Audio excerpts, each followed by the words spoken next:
All I was trying to do was post some interesting things for my friends to see. But it went on to, I've had over 300 million views of my videos on YouTube. So I was a hit, but not intending to be.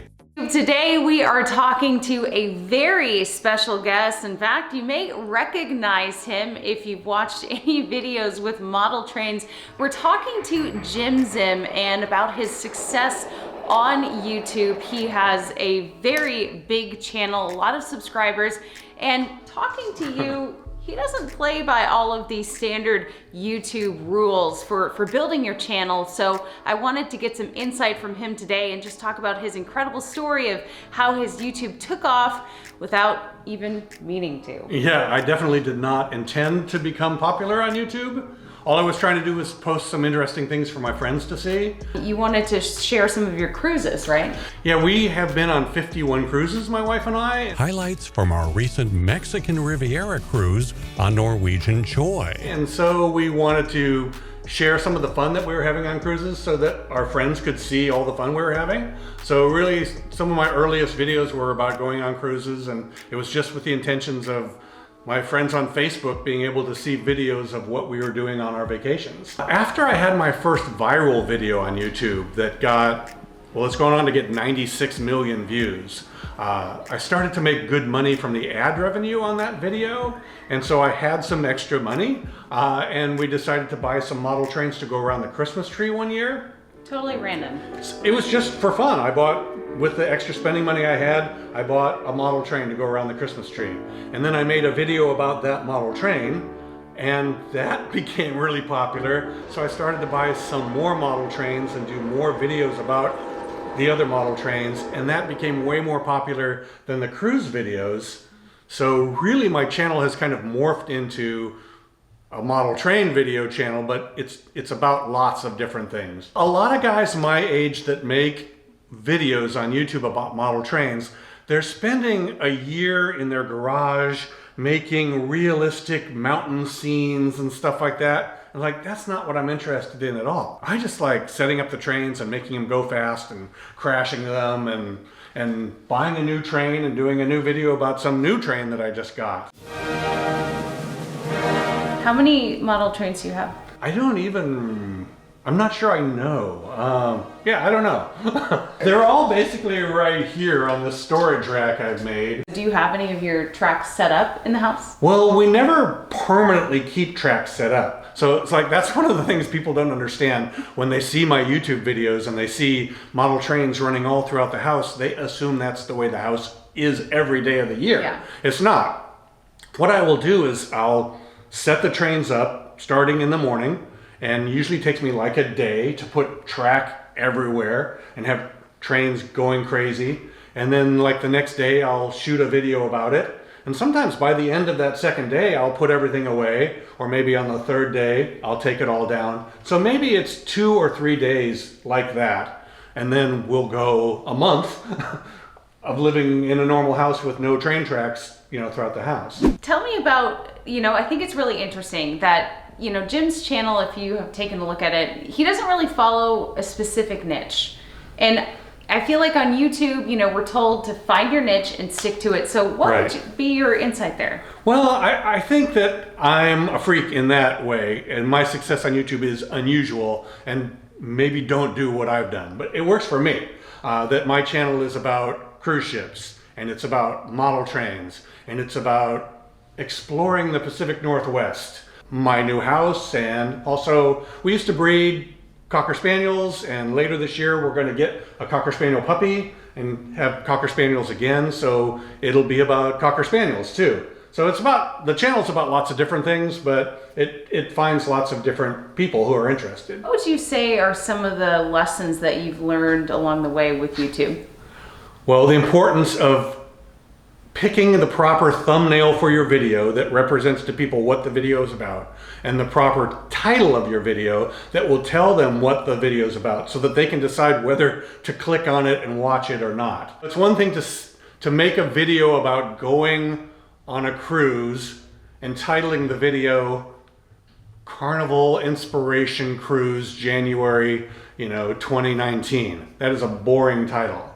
Now, if the title is The Greatest Cruise I've Ever Been On, or The Wildest Cruise Ship Cabin I've Ever Stayed In, or something like that, that'll grab people's attention. Those are the things you learn over the years. And you've learned a lot, I'm sure. What is it like to have over 430,000 subscribers? Yeah. That's crazy. It is cool, and I keep getting more. So I know that there's going to be a day when I have 500,000, and hopefully a day when I have 1 million subscribers.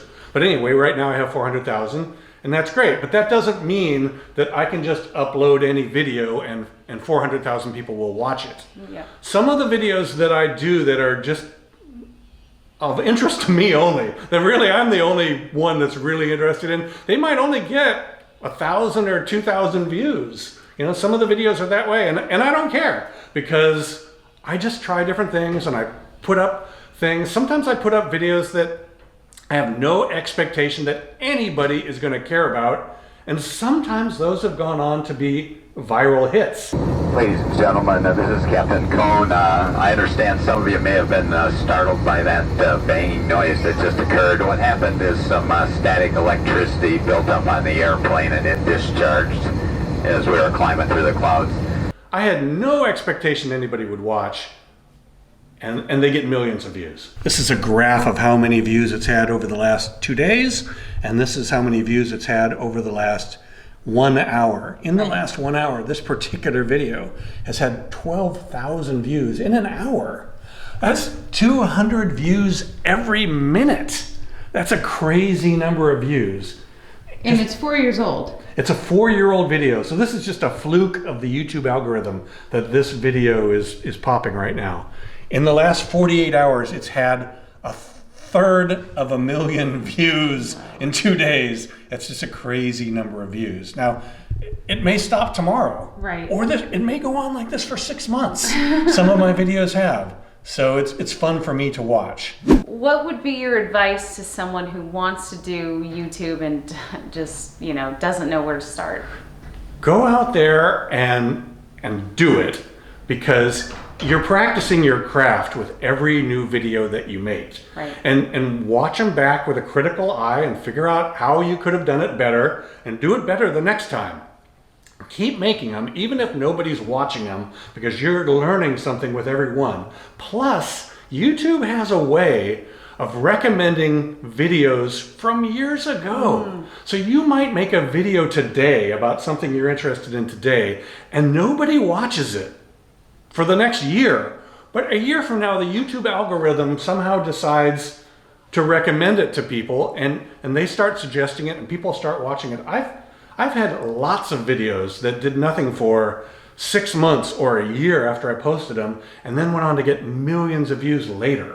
I try to make a new video every week. Sometimes I'll put a video up and I can tell nobody's watching it. I mean, it gets like less views than my normal videos get. And so maybe I'll immediately, 3 or 4 days later, put up something new, because that obviously was a flop, that last idea.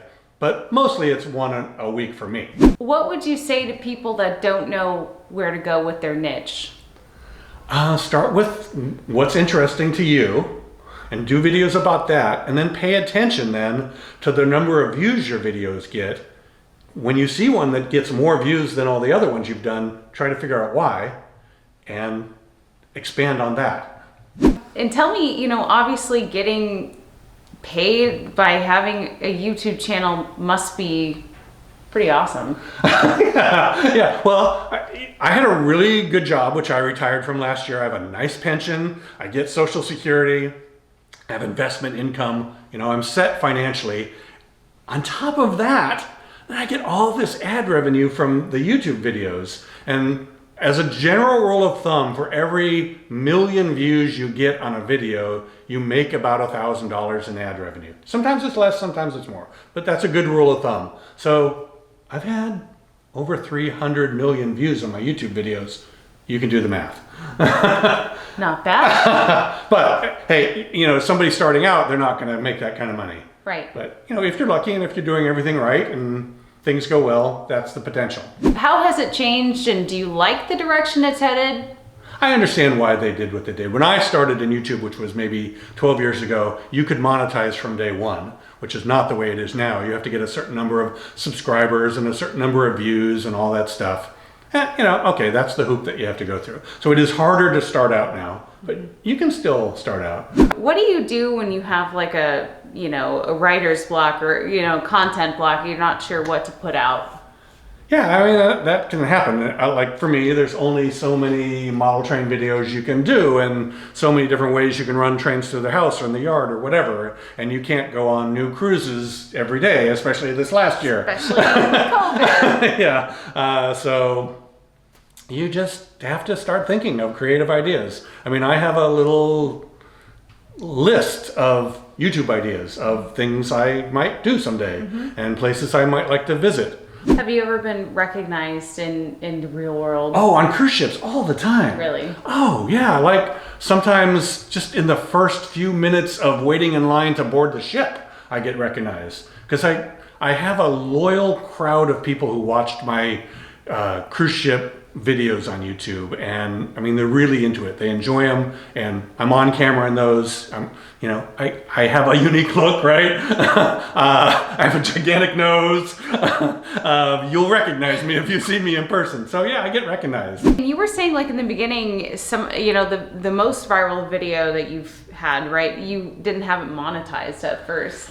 When I realized my potential on YouTube for the first time was when I put a video up which was about a new water slide they had just built on a cruise ship. And it was this crazy water slide where you get in this tube and you're standing in this tube and the floor drops out from under you and you just drop straight down. Oh, that and it sounds scares scary. the heck out of you. So no other cruise ship at that time had one of these water slides. They had been at water parks on land, but never on a cruise ship before. Oh, that's cool. So I went on this cruise ship where they had just installed the first one. And I just thought it was really interesting, and I took videos about it. And I edited it all together into this one little video. And I posted it to YouTube for my friends to see with no expectation that it was going to be popular. And I didn't even pay any attention to it after I uploaded it. And one day, months later, I looked at it and looked underneath the video and it said it had 2 million views. Wow. And I had no idea that anybody had been watching it. And I said, 2 million views? And that's when I learned to monetize videos at that point, because at that point my channel was not monetized. But you also said you didn't monetize it on purpose because you thought the ads were annoying. So you changed your tune on that. Yeah, when I first started my channel, I thought the worst thing about YouTube is those annoying ads that pop up like at the beginning of the videos or randomly in the middle of the videos. Right. So annoying. I'm never putting those on my video because I only thought that the only people that were really going to be watching Right. my videos were my friends. Right. Why subject them to ads? Well, then when I realized a lot more people were watching Right. and it was millions of people and there was the potential to make money off of that, I got a new attitude real fast. What is your favorite video? I like the cruise videos because some of those cruises were really great. I mean, they were all good, but there's a couple of those cruises out of 51 cruises that were hugely better than all the others. Like when we stayed in the owner's suite of this ship one time. Imagine a huge, luxurious cruise ship cabin, big enough to throw a party for the people you're cruising with, huge picture windows, and a gigantic balcony with your very own jacuzzi that you don't have to share with anyone. Oh my We had a gosh. butler, and we had our own hot tub on our balcony that we didn't have to share with anybody else. That was a crazy great cruise. Remind me what you did before YouTube, like for your actual job. My real job, yeah. I worked at a nuclear power plant in California. So that's kind of ironic that now I live just down the river from Yeah. another nuclear power plant, which I don't work at.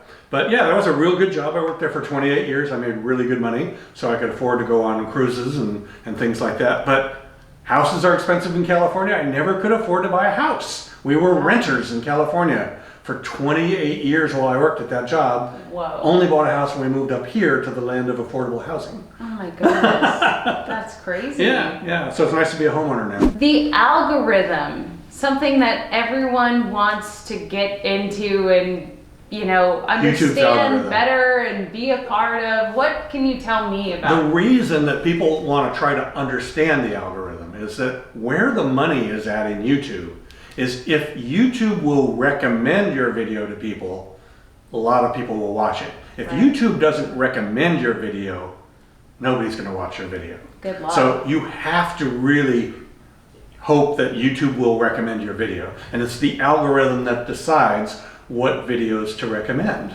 Now, I've been lucky with more than 20 videos that have gotten over 1 million views. YouTube has recommended a lot of my videos. Right. So something I'm doing is working. And even I don't know how to trick the algorithm into recommending my videos. I couldn't do it if I wanted to. So I just keep trying things and seeing what works, and sometimes the algorithm likes videos you would never even think it would like. So, because there are certain ideas that no matter how hard you try, if you do videos about some weird animal, let's say you're into weasels. Right. You know, a video about weasels has got very limited potential. Right? Yeah. So, yeah. Yeah. But Starlink, there's a lot of people interested in Starlink. Yes. So that's a good niche to try. Yes. Yeah. Team Dishy McFlatface. Anybody that's got a YouTube channel needs to turn on comment moderation, which means that when somebody types in a comment, it doesn't automatically go public until you, as the owner of that channel, approve it. Right. That way you can weed out the weirdos. Yes. And the haters and the people that are using swear words and all that kind of stuff. Right. There's no shame in monitoring the comments and editing the comments. People can be mean. Yeah, and you don't need that. And it's like graffiti. If graffiti appears in your town and you immediately remove it, that's good. If you leave graffiti up, it encourages more graffiti. So what's next for Jim Zim? I'm just gonna keep doing what I'm doing. Now that I'm settled into my new house in Washington and I'm retired, I have a lot more time to, devote to YouTube, although I don't see myself devoting 7 days a week to it, because I've got a lot of other things I'm interested in. But at least if I want to do more than one video a week, there's that potential. And I do want to do a lot more traveling around the Pacific Northwest. It's going to be a lot easier when COVID, the vaccine is more widely available. Right. I would like to do a lot more travel videos. Besides being a stand-up comedian, if I could wave a magic wand, I'd be a travel reporter. If you guys learned something from today's video and from Jim Zim's great tips, please hit that like button and click subscribe, and I'll have new content for you very soon.